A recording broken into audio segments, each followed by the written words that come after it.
नमस्कार दोस्तों। इंडिया और पाकिस्तान का वॉर स्टार्ट हो गया और पाकिस्तान जैसे देश का कोई ईमान नहीं है।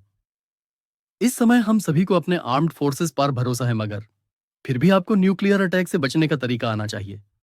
आज का ये वीडियो आपको बताएगा कि अगर कभी न्यूक्लियर वॉर या न्यूक्लियर बॉम्ब अटैक होता है तो आप कैसे जिंदा बच सकते हैं, कैसे अपने परिवार को बचा सकते हैं और किन मिस्टेक्स से आपको बचना चाहिए।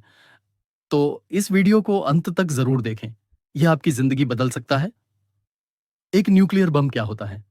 न्यूक्लियर बॉम्ब एक ऐसा हथियार होता है जो एटॉमिक या हाइड्रोजन बॉम्ब टेक्नोलॉजी से बना होता है। ये बॉम्ब इतनी एनर्जी रिलीज करता है कि कुछ सेकंड्स में पूरा शहर तबाह हो सकता है। इसके दो मेन टाइप्स होते हैं: atomic bomb, fission bomb, hydrogen bomb, fusion bomb. जब एक न्यूक्लियर बॉम्ब फटता है तो क्या होता है? न्यूक्लियर एक्सप्लोजन के 5 मुख्य प्रभाव होते हैं। एक, ब्लास्ट वेव, धमाके की लहर जो इमारतों को गिरा सकती है। 2, थर्मल रेडिएशन, गर्मी की लहर जो स्किन को जला सकती है। 3, इनलियल रेडिएशन, प्रारंभिक रेडिएशन जो सेल्स को नुकसान पहुंचा सकती है। 4, ईएमपी, इलेक्ट्रोमैग्नेटिक पल्स जो इलेक्ट्रॉनिक डिवाइसेस को बंद कर सकता है। 5, fall out, radio active rack जो कई किलोमीटर तक फैल सकती है। टारगेट कौन होते हैं? Military bases, capital cities, large industrial zones और न्यूक्लियर पावर प्लांट्स सबसे पहले टारगेट्स हो सकते हैं। सेक्शन 2, न्यूक्लियर अटैक के समय इमीडिएट एक्शन प्लान अलर्ट आते ही क्या करें? अगर सरकार या कोई ऐप आपको अलर्ट भेजता है कि न्यूक्लियर मिसाइल लॉन्च हुई है, तुरंत एक स्ट्रॉन्ग शेल्टर या बेसमेंट में जाएं। विंडोज से दूर रहें, ग्लास ब्लास्ट से नुकसान पहुंचा सकता है। फैमिली को एक जगह इकट्ठा करें। टाइम इज एवरीथिंग, आपके पास 10 से 20 मिनट हो सकते हैं, उसी में डिसीजन लेना होगा। अगर घर में बेसमेंट है वहीं जाएं। अगर ऑफिस में हैं, वॉशरूम या सेंट्रल कॉरिडोर में छुपें। अगर बाहर हैं, तुरंत अंडरग्राउंड पार्किंग, सबवे या किसी कंक्रीट बिल्डिंग में जाएं। सेक्शन 3, फॉलआउट और रेडिएशन से कैसे बचें? फॉलआउट क्या होता है? जब न्यूक्लियर बम फटता है तो रेडियो एक्टिव पार्टिकल्स हवा में बहुत ऊपर तक जाते हैं। फिर ये पार्टिकल्स धीरे धीरे नीचे गिरते हैं।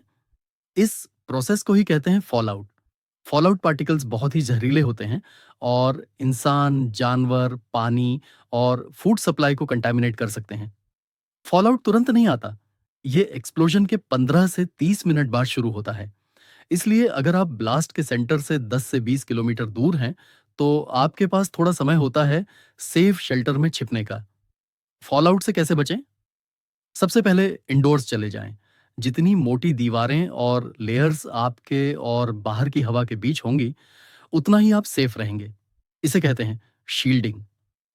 फॉलआउट से बचने के 3 मुख्य प्रिंसिपल्स होते हैं: डिस्टेंस, रेडिएशन सोर्स से जितनी दूरी होगी उतनी सेफ्टी बढ़ेगी। शील्डिंग, मोटी कंक्रीट, लीड या सॉइल की दीवारें रेडिएशन को ब्लॉक करती हैं। टाइम, रेडिएशन धीरे धीरे कम होता है। पहले 24 घंटे सबसे क्रिटिकल होते हैं। सबसे अच्छा शेल्टर कैसा होना चाहिए?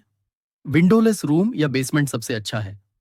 अगर बेसमेंट नहीं है तो मिडिल फ्लोर में सेंटर में ऐसा रूम चुनें जो बाहर से सबसे दूर हो। शेल्टर में रखिए बॉटल्ड वाटर कम से कम 3 दिन के लिए, sealed food items, flashlight, batteries, radio first aid kit, face mask, thick blankets और क्लॉथ, हीट एंड रेडिएशन से बचाव के लिए। सेक्शन 4, पहला घंटे कैसे निकालें? पहला दिन, क्रिटिकल सर्वाइवल मोड। पहला दिन बाहर बिल्कुल ना निकलें। एयर सर्कुलेशन बंद कर दें। कोई भी एयर वेंट्स या एग्जॉस्ट बंद कर दें ताकि फॉल आउट अंदर ना आए। बाथरूम में पानी भर लें इमरजेंसी यूज के लिए। न्यूज अपडेट सिर्फ बैटरी ऑपरेटेड या हैंड क्रैंक रेडियो से लें, मोबाइल नेटवर्क शायद बंद हो। खाना और पानी कैसे लें? कैंड फूड और सील्ड पैकेट्स ही खाएं। कोई भी खाना जो खुला पड़ा था उसे अवॉइड करें। पानी सिर्फ सील्ड बॉटल से पिएं। टैप वाटर में कंटामिनेशन हो सकता है। रेडिएशन सिकनेस के symptoms: nausea, vomiting, weakness, dizziness, skin Burns और हेयर लॉस आश्रय सीवियर केसेस। अगर ये सिम्टम्स दिखें, काम रहें, आराम करें और हाइड्रेट करते रहें। अगर पोटेशियम आयोडाइड के आई टेबलेट हो तो उन्हें प्रॉपर डोसेज में लें। ये थायराइड को रेडियो एक्टिव आयोडाइन से प्रोटेक्ट करता है। सेक्शन 5, बाहर कब निकल सकते हैं? जब सरकार क्लियर करे, सरकारी ब्रॉडकास्ट या अलर्ट का इंतजार करें। वे बताएंगे कब बाहर निकलना सेफ है। यदि बहुत इमरजेंसी हो पूरी बॉडी को कवर करें। Long sleeves, hood, mask, goggles. बाहर से लौटने पर कपड़े पूरी तरह बदलें और स्किन को सोप और वाटर से अच्छे से धोएं। शूज और आउटर क्लोथ्स को प्लास्टिक बैग में सील करके बाहर छोड़ें। फॉलआउट डिके चार्ट, सामान्य गाइडलाइन।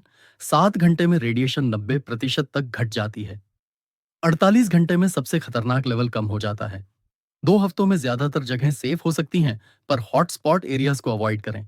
सेक्शन 6, लंबे समय तक की जीविती रणनीतियां। रेडिएशन का असर कितने समय तक रहता है? फॉलआउट के रेडियो एक्टिव एलिमेंट्स में कुछ दिन में डिके हो जाते हैं, पर कुछ आइसोटोप्स जैसे सीजियम 103 और स्ट्रोंटियम 90 सालों तक एक्टिव रह सकते हैं। इसलिए जरूरी है कि आप अपने इलाके की रेडिएशन लेवल्स की जानकारी लोकल अथॉरिटीज से लें। जब फॉलआउट कम हो जाए तो क्या करें? धीरे धीरे आउटडोर एक्टिविटीज शुरू करें। क्लीन और अनकंटेमिनेटेड एरिया से ही खाना और पानी लें। प्लांट्स, मिट्टी और एनिमल्स भी कंटेमिनेटेड हो सकते हैं। सावधानी बरतें। शेल्टर को सेफ बनाएं। बाहर से आने वाले हवा के रास्तों में HIPA फिल्टर्स लगाएं। जमीन पर प्लास्टिक शीट्स या टार्प बिछाएं ताकि रेडिएशन पार्टिकल्स फ्लोर में अब्सॉर्ब ना हो। सेक्शन 7, कम्युनिटी और फैमिली कोऑर्डिनेशन। अकेले न रहें। सर्वाइवल में यूनिटी है पावर। आसपास के लोगों से कांटेक्ट बनाए रखें। वॉकी टॉकीज हेल्पफुल हो सकते हैं। लोकल ग्रुप्स बनाएं ताकि रिसोर्सेज और इंफॉर्मेशन को बांटा जा सके। एल्डरली, चिल्ड्रन और इंजर्ड लोगों को सपोर्ट करें। न्यूक्लियर अटैक के बाद गवर्नमेंट कैसे हेल्प करती है? गवर्नमेंट रेडियो एक्टिव जोन्स को मार्क करती है। रिलीफ कैंप सेट किए जाते हैं जहां खाना, शेल्टर और मेडिकल सपोर्ट दी जाती है। किसी भी सस्पिशियस एक्टिविटी या हेल्थ इश्यूज की रिपोर्ट तुरंत करें। Section 8, nuclear survival kit. Essentials. Water. प्रति व्यक्ति 1 गैलन प्रतिदिन के हिसाब से कम 3 दिन के लिए। Food, high calorie non perishable items, energy bars, canned beans, dry fruits. Radio, battery operated या hand crank radio, NOAA alert supported. Flash light and batteries, face mask, N95 if possible. Potassium iodide tablets. Government approved dose. Multi-tool knife, rope, duct tape. First aid kit. Important documents की copy. Sealed bag में। Cash in small denominations. Sleeping bag और warm blanket. Section 9, mental health and resilience. Panic को कैसे control करें? Deep breathing और grounding techniques अपनाएं। Family को engage रखें। Games, books, stories. होप और पॉजिटिविटी बनाए रखें। बच्चों के लिए खास ध्यान। उन्हें सच बताएं पर डराए नहीं। उन्हें जिम्मेदारी दें, जैसे पानी रिफिल करना, लॉगबुक मेंटेन करना। फेथ और ट्रस्ट जरूरी है, आप अकेले नहीं हैं। दुनिया की कई सरकारें न्यूक्लियर इमरजेंसी को हैंडल करने के लिए तैयार हैं। शांत रहें और इंस्ट्रक्शंस फॉलो करते रहें। सेक्शन 10, मिथ्स बनाम रियलिटी। मिथ, अगर बम फटा तो कोई नहीं बचेगा। रियलिटी, ब्लास्ट के सेंटर में मौजूद लोग तो शायद नहीं बचें, लेकिन उससे दूर रहने वाले लाखों लोग सुरक्षित रह सकते हैं अगर सही कदम उठाएं। मिथ, रेडिएशन सब कुछ जला देता है। रियलिटी, रेडिएशन विजिबल नहीं होती। वो सेल्स को डैमेज करती है, लेकिन इससे बचाव संभव है अगर आप शेल्टर में सही समय पर चले जाएं। रियलिटी चेक, भारत में न्यूक्लियर अटैक का खतरा कितना है? भारत के पास भी न्यूक्लियर वेपन्स हैं। भारत एक न्यूक्लियर आर्म्ड कंट्री है और इसकी पॉलिसी है नो फर्स्ट यूज, यानी भारत पहले हमला नहीं करता, लेकिन अगर कोई दुश्मन देश हमला करे तो रिटेलिएशन पॉसिबल है। सबसे अधिक खतरा किसे? मेट्रो सिटीज जैसे दिल्ली, मुंबई, बेंगलुरु। मिलिट्री बेसिस और इंडस्ट्रियल जोन संभावित टारगेट्स हो सकते हैं। इसलिए अवेयरनेस और प्रिपेयर्डनेस हर नागरिक की जिम्मेदारी है। सरकार की तैयारी। भारत में NDMA, national disaster management authority, nuclear emergencies को हैंडल करने की योजना बना चुकी है, लेकिन ग्राउंड लेवल पर अवेयरनेस की बहुत कमी है। दोस्तों, हमें अपनी इंडियन आर्म्ड फोर्सेस पर भरोसा रखना चाहिए।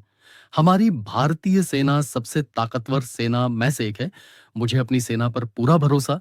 वो पाकिस्तान की हर कोशिश नाकाम करेगा। हम उम्मीद करते हैं कि ऐसा दिन कभी ना आए, लेकिन अगर आए तो आप तैयार होंगे। इस वीडियो को जरूर अपने दोस्तों और परिवार के साथ शेयर करें, क्योंकि जानकारी ही जान बचा सकती है।